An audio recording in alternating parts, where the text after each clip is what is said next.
In this corner, standing at 4 feet 3 inches tall and weighing in at 88.8 pounds, the mongoose of mayhem, the crush claw combatant, the cat ferret Pokemon, Zangoose! And in this corner, sliding in at 8 feet 10 inches long and weighing in at 115.7 pounds, the serpent of savagery, the poison-tailed prodigy, the fanged snake Pokemon, Seviper! These two Pokemon have been battling each other for as long as can be remembered, and now it's time to settle this feud once and for all. It's the grudge match of the century right now on PokéClash.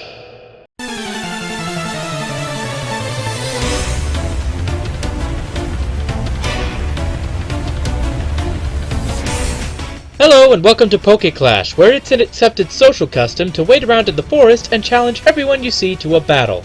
Today, we're resolving a long-standing conflict between two of the Hoenn region's greatest combatants. The rivalry between Zangoose and Seviper runs so deep that even when appearing together in horde battles, they will attack the other species before even attempting to take down the trainer's Pokémon. Their fights have created scars on both species so deep that the new generations are actually born with them. How exactly does that work again? I'm gonna hit you so hard, your children will be born bruised. Anyway, we need to get going because I'm not sure how much longer we can restrain these two. Go, go, go! Zangoose, the cat ferret Pokemon, is the four-legged, claw-wielding member of this iconic rivalry. It uses its sharp claws and superior agility to outmaneuver and swipe at its enemies. Zangoose's hate for the Seviper are so ingrained in their DNA that they've learned to counteract their stealthiness and can literally sense the presence of a Seviper. They can fan out their claws and stand on their hind legs in order to intimidate opponents, and are able to easily dodge incoming attacks thanks to their natural swiftness. They also seem to have adapted to Seviper's poison attacks. Most Zangoose have the immunity ability, which makes them unaffected by poison, and a select few even become more powerful when poisoned due to the hidden ability Toxic Boost. In battle, Zangoose can really only do one thing, but thankfully it does that one thing really well. Zangoose has passable stats all around, but its attack stat is where things get serious. 115 is good enough as is, but with a little something called Toxic Boost, which increases that stat to 182 when poisoned, you've got some serious wrecking potential on your hands. Simply hold a Toxic Orb and your set is complete.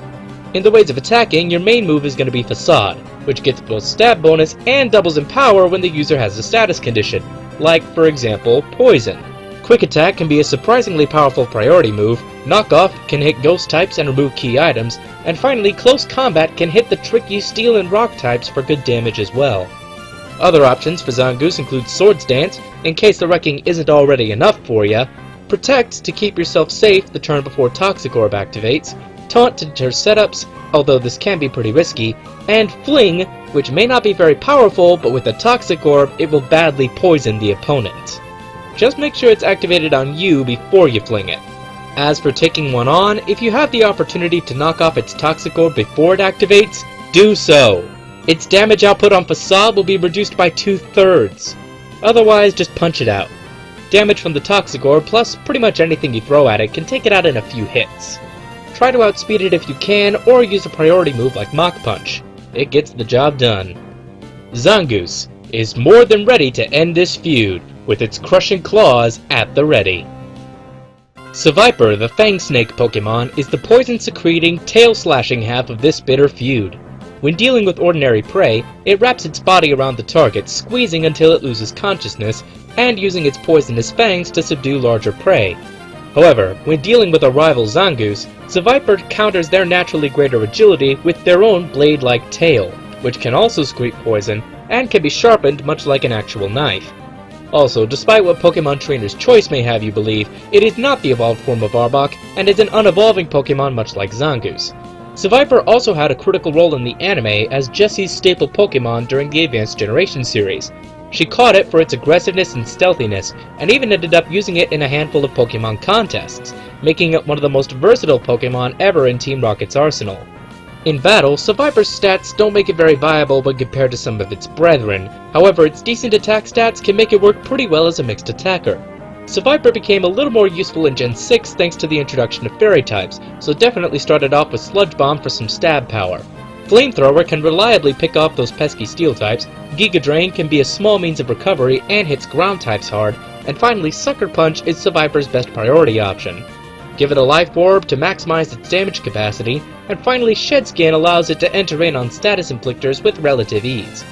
Seviper's other options include swapping out Shed Skin for Infiltrator as a little surprise. You can also use a coil set for a more physically minded Serpent. Rest can be a nice little recovery move thanks to Shed Skin, but it's a bit riskier than Giga Drain. Now, when faced with such a creature, it's easiest just to hit hard and hit fast. Preferably come in with something that won't get hit too hard by Sucker Punch, then just wheel away. Special walls can also take hits from Seviper pretty well, and set up entry hazards or whatever else they need to do to keep Sucker Punch from landing.